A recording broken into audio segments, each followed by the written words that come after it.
ये कहानी है लाल जोड़े वाली चुड़ैल की। चांदपुर के गांव में एक कायदा है, कभी भी आधी रात के बाद अकेले सफर ना करो या फिर वो आपको ढूंढेगी। ये मेहर की जिंदगी का सबसे खुशगवार लम्हा था। घर रोशनियों से जगमगा रहा था, धन की आवाजें गूंज रही थीं, उसकी आंखों में खुशी और उम्मीद की चमक थी। घर में आहिस्ता आहिस्ता खामोशी छाने लगी। जब ग्रूम का इंतजार तवील हुआ, मेहर की खुशी मायूसी में बदलने लगी। गांव वाले सरगोशियां करने लगे। फिर एक लम्हा आया जब हकीकत ने मेहर को जोर से झटका दिया। उसका दिल टूट गया जब उसने सुना कि ग्रूम ने उसे छोड़ दिया है। यह खबर गांव में सरगोशियों की तरह फैल गई। मेहर ने खामोशी से उठकर घर छोड़ दिया। उसका दिल टूट चुका था, लेकिन वो अब भी अपनी दुल्हन का लिबास पहने हुए थी और उसके कदमों में एक अज़्म था। चांदनी रात में मेहर पुरानी पीपल के नीचे खड़ी थी। चुपचाप वो इस पुराने कुनबे में देख रही थी। उसकी आंखों में एक अजीब सी चमक थी, जैसे वो अपने किस्मत की तलाश में हो। गांव वालों ने एक हफ्ते बाद मेहर का दुपट्टा पुराने कुनबे के पास पाया। ये एक दिल दहला देने वाली दरियाफ्त थी और गांव में एक सनसनी फैल गई। एक ट्रक ड्राइवर अकेला सफर कर रहा था जब अचानक धन ने उसे घेर लिया। उसका दिल धड़क रहा था और कुछ अजीब महसूस हो रहा था। ड्राइवर ने अचानक सड़क के बीच में मेहर को देखा। उसका दुपट्टा हवा में लहरा रहा था। उसकी मौजूदगी ने एक अजीब सा एहसास पैदा किया। क्या आप मुझे मेरी शादी तक छोड़ेंगे? शादी? जी, मेरी शादी। ठीक है, बैठ जाएं। ड्राइवर ने मेहर को पीछे बैठा हुआ देखा, लेकिन वो हरकत नहीं कर रही थी। हवा में एक अजीब सा सुकूत छा गया था। ड्राइवर ने जब आईने में देखा तो मेहर की गैर मुतहर्रिक शक्ल ने उसकी परेशानी बढ़ा दी। उसके कदमों में एक अजीब सी सर्दी महसूस हुई। एक लम्हा में ड्राइवर ने देखा कि मेहर के पांव उल्टे हैं और उसका सर अजीब अंदाज में झुक गया। ये एक खौफनाक हकीकत थी जो उसे झंझोड़ रही थी। जब मेहर का दुपट्टा सरक गया तो उसकी चमकदार आंखें और फैली हुई मुस्कुराहट ने ड्राइवर को सहमा दिया। ये एक ख्वाब से ज्यादा खौफनाक हकीकत थी। नहीं खुल रहा, मुझे बाहर निकलना है। ये औरत।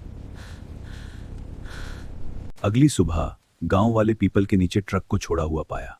दरवाजा खुला हुआ था और ड्राइवर का कहीं पता नहीं था। गांव वालों ने जब ट्रक के अंदर देखा तो उनकी आंखें हैरत से खुली रह गईं। निशिस्तों पर हल्के सुर्ख हाथों के निशान थे जो एक अजाब का इशारा थे। गांव वाले आपस में सरगोशियां करते हैं, मेहर की कहानी सुनाते हैं। वो जानते हैं कि वो सिर्फ सच्चाई जानने वालों को दिखाई देती है, खास तौर पर उन लोगों को जो धोखा देते हैं। हाँ, मेहर सिर्फ उन्हें दिखाई देती है। आरमान शहर से वापस आ रहा था, लेकिन उसके दिल में धोखा था। उसकी आंखों में एक राज छुपा हुआ था जो उसके मुस्तकबिल को खतरे में डाल रहा था। क्या आप मुझे मेरी मंडप तक छोड़ेंगे? आरमान ने दरवाजा खोला और मेहर ने अंदर दाखिल होते ही एक अजीब सर्दी का एहसास दिलाया। इसकी मौजूदगी ने सब कुछ बदल दिया। तुम वादा क्यों करते हो जो तुम पूरे नहीं कर सकते?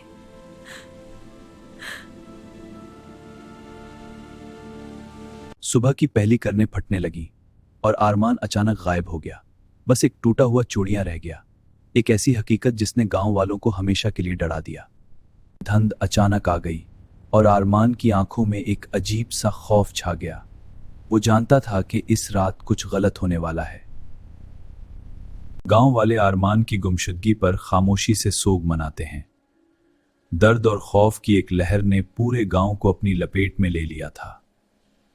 धुंध दोबारा गांव में दाखिल होने लगी, जैसे कोई खौफनाक राज चुपके से लौट रहा हो। गांव वाले एक दूसरे की तरफ देखते हैं, उनकी आंखों में खौफ है। गांव वाले एक आग के गिर्द बैठकर माजी की कहानियां सुनाते हैं, जब मेहर ने अपनी रूह को आजाद करने की कोशिश की थी। उनकी आंखों में खौफ और हमदर्दी का एहसास है। आरमान के लिए तलाश शुरू करते हैं। हाँ, हम सब मिलकर जाएंगे। गांव वाले आरमान की तलाश के लिए एक जमात बनाते हैं। उनके दिलों में उम्मीद और खौफ का मिला जला एहसास था। गांव वाले आहिस्ता आहिस्ता तारीक जंगल में दाखिल होते हैं, जहां खौफनाक कहानियां छुपी हुई हैं। हर कदम पर एक अजीब एहसास उन्हें घेर लेता है। जब गांव वाले दरख्तों के दरमियान सरगोशियां सुनने लगे तो उनके दिलों में खौफ की लहर दौड़ गई। क्या ये मेहर की आवाज थी? गांव वालों ने मेहर की रूह के बारे में सच्चाई जान ली। वो जानते थे कि सिर्फ सच्चाई उन्हें इस मुसीबत से बचा सकती है। मेहर की रूह, हम तुझे पुकारते हैं। सिर्फ सच्चाई ही हमें बचा सकती है। वापस आओ, हम तेरी मदद के लिए तैयार हैं। सुन ले। मेहर की रूह गांव वालों के सामने जाहिर हुई। उसकी चमक ने सबको हैरान कर दिया। वो जानती थी कि उसे सच्चाई की जरूरत है। मेहर ने गांव वालों के सामने अपनी कहानी बयान की। दर्द और मायूसी उसके चेहरे पर छाई हुई थी। वो जानती थी कि सच्चाई ही उनको बचा सकती है। गांव वाले मिलकर मेहर की याद को जिंदा रखने का अहद करते हैं। वो जानते हैं कि सच्चाई ही उन्हें इस रास्ते पर चलाएगी। जब सुबह की रोशनी गांव पर चमकने लगी तो गांव वालों ने यह अहद किया कि वो मेहर की याद को हमेशा जिंदा रखेंगे। एक नई शुरुआत का वक्त आ गया था।